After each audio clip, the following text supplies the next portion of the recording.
మా final year కష్టాలు మీకేం తెలుసు? ఈ రోజు ప్రాజెక్ట్ రివ్యూ ఉందని బస్సులో కాలేజ్కి వెళ్తున్నా. ఈలోపు మా ఫ్రెండ్ గాడు సడన్ గా వచ్చి కూర్చున్నాడు. వీడు చూస్తే రివ్యూ ఉందని టెన్షన్ లేకుండా రీల్స్ చూసుకుంటున్నాడు. టిఫిన్ చేద్దామని కాలేజ్ బయట టిఫిన్ షాప్ లో నా ఫేవరెట్ దోస్త్ తినేసా. 4 years మ్యాక్స్ ఇది తిన్నా, బాగుంటుంది. ఈలోపు ఒక బ్యాడ్ న్యూస్, నేను రాకముందు ఒక యాక్సిడెంట్ జరిగింది. హెడ్ ఇంజరీ వల్ల పర్సన్ స్పాట్ డెడ్ అంట.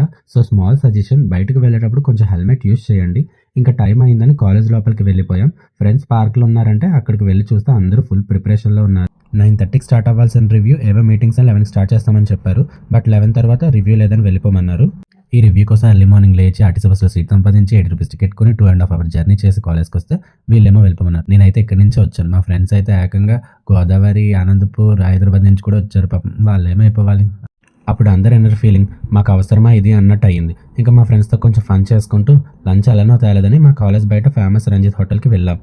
బిర్యానీ తినేసి ఇంటికి వెళ్ళిపోదాం అనుకుంటే మా ఫ్రెండ్ మూవీ అన్నాడు. నేను కూడా సంక్రాంతికి ఒక మూవీ కూడా చూడలేదని ఓకే అన్నాను. ఇంకా థియేటర్కి వెళ్ళాం. అననగా ఒక రాజు మూవీ బాగుంది, మంచి ఫన్ అండ్ మెసేజ్ ఉంది. ఇంకా నైట్ ట్రాఫిక్ అంతా తప్పించుకుని ఇంటికి వెళ్ళేసరికి నైట్ 8 అయిపోయింది.